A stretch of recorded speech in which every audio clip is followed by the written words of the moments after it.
Hey, everybody, I'm Matt. This is the 10-Minute Bible Hour podcast. And I remember one time I was taking a political science course in college. I had a great professor who I super respected. And she gave us this short notice test one time. She gave us a blank map of the world one week and was like, hey, you got to know all the countries on here for next week. So we went, we studied, and worked on it as a class, and we came back, and I felt pretty ready to go. She's handing the thing out, and that guy in our class, because every class has a that guy, no, it wasn't me. It might have been me.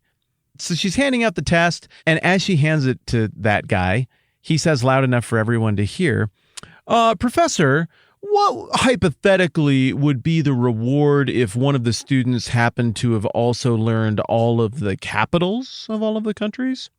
And I don't remember exactly how she phrased her response, but it was something like this. Ugh. It was just this, you just made me throw up in my mouth a little bit. Gross. She didn't even dignify it with words, as I recall. I don't know. The haze of time might have fogged that over. Maybe that's just what I wish her response would have been.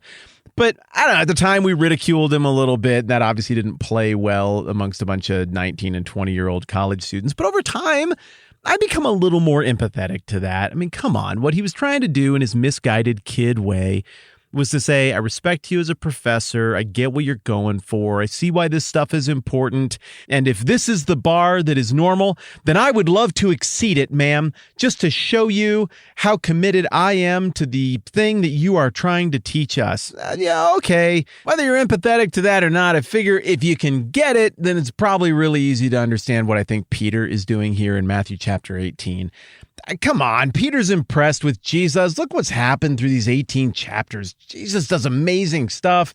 And he called Peter out of being a fisherman, just working on the Sea of Galilee, and took him out of that rather mundane, predictable life into this life of massive adventure and high stakes and risk and reward and wisdom and teaching and answers to the deepest questions of life. And Peter's been around violence and adventure and political intrigue and beauty and intimacy and just all of these amazing things.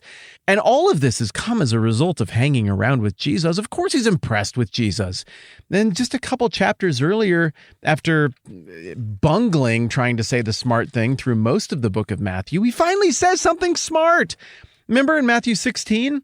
Jesus is like, yeah, who does everybody say I am? And everybody's like, I don't know, mutter, mumble, maybe this guy, maybe that guy. And Jesus is like, yeah, what about you guys? And only Peter is brave enough to be like, all right, let's just do this thing. I know nobody wants to say it because there have been a lot of messiahs and stuff, and they were all crappy, and everybody's mad about it, and it always turns violent and weird. But let's just call this what it is. You're the Christ, aren't you? You're the Messiah. You're the Son of God, right? Am I right? And Jesus is like, nice job, Peter. And then he gives him this great blessing. That had to feel awesome for Peter. But do you remember what happened right after that? Then Jesus is like, okay, well, now that we have the Messiah thing nailed down, I feel like I should give you a heads up that in completion of those same prophecies appointed me as a Messiah, I am going to be executed and raised on the third day. And Peter's like, no way, man. I am not letting that go down. I am so committed to who you are and what you're about. I will hack anybody to death who tries to mess with you, paraphrases mine. But biblically, it's not entirely a paraphrase. And Jesus is like, get away from me, Satan. And so Peter then turns around in the next chapter and is like, man, I still got to wear that Satan albatross around my neck. I got to find an opportunity for redemption. And they go up on a mountain, and Jesus is transformed and looks like God and stuff. And like the most impressive people in the history of the religion show up. You got Moses, you got Elijah, and Peter's like, this is my chance. I am not going to crap the bed in front of these two. And he jumps up and he's like, I know what needs to happen. We need huts. And it's like, no, we don't need huts. Come on, Peter, you're embarrassing everybody in front of Moses and Elijah. And so now Peter has the double albatross, or by this point, maybe it's like 20 albatrosses that he's wearing around his neck, but he's trying, and you got to be at least sort of sympathetic to that. And Peter doesn't completely butcher it when he gets asked the question about whether or not to pay the temple tax. So maybe there's some improvement here, but then we get into chapter 18, and Peter's a great big kid. He's the teddy bear who wants to get things right and occasionally wants to stab some Romans or temple assistants. And Jesus says some stuff. It sounds really profound. Everybody's like, wow, when things get difficult in this new family of faith, even though Jesus isn't going to physically be with us forever, somehow he's still with us.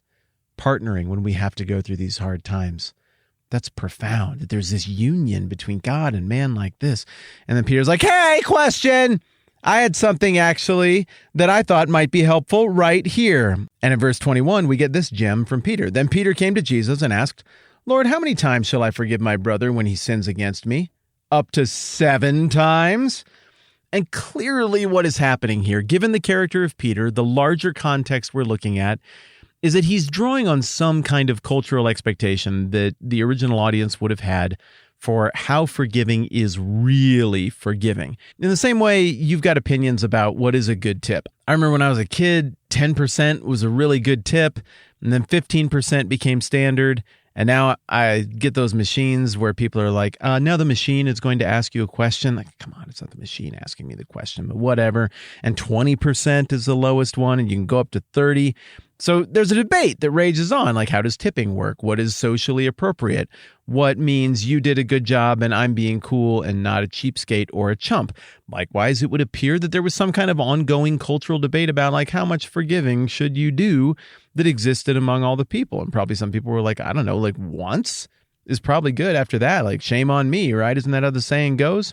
But it looks like, and I've heard this repeated in a ton of sermons that I've sat in on, it looks like the number that got landed on somewhat officially at this time was 3. 3 is the generous number by which to forgive, or maybe 4. Now, here's how we get to that. I wasn't sure if this is another one of those Bible rumors that just gets repeated a whole bunch, or if there's actually any truth to this idea.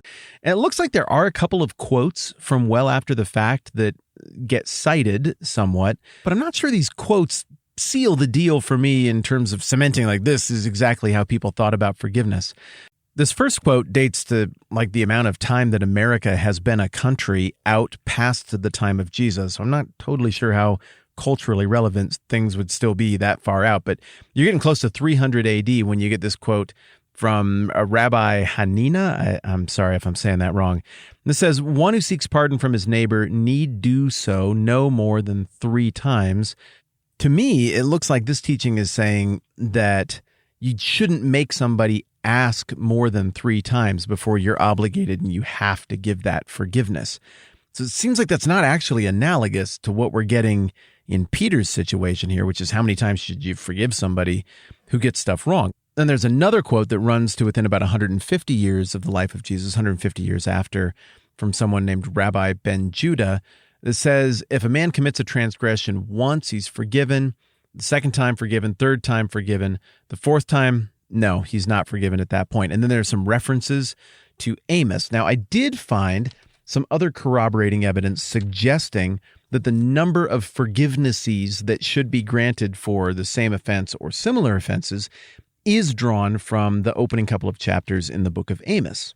There's a structure in the first 2 chapters of Amos where there are these prophecies about these different cities, these different people groups, and they all start with the same formula. It goes like this. For 3 sins of Gaza, even 4, I will not turn back my wrath. Let's just pick another one.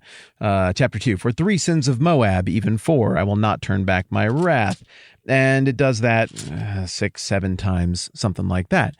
And so it looks like maybe the rabbis had latched onto this and said, okay, 3 times God forgives that. 4, it gets a little bit maybe at that point. Well, 3 plus 4, not a mathematician, but I'm 80% sure that is 7. Is it possible that what Peter's doing here is he's coming to Jesus and being like, teacher, I am also into forgiveness. Just like you, I'm in.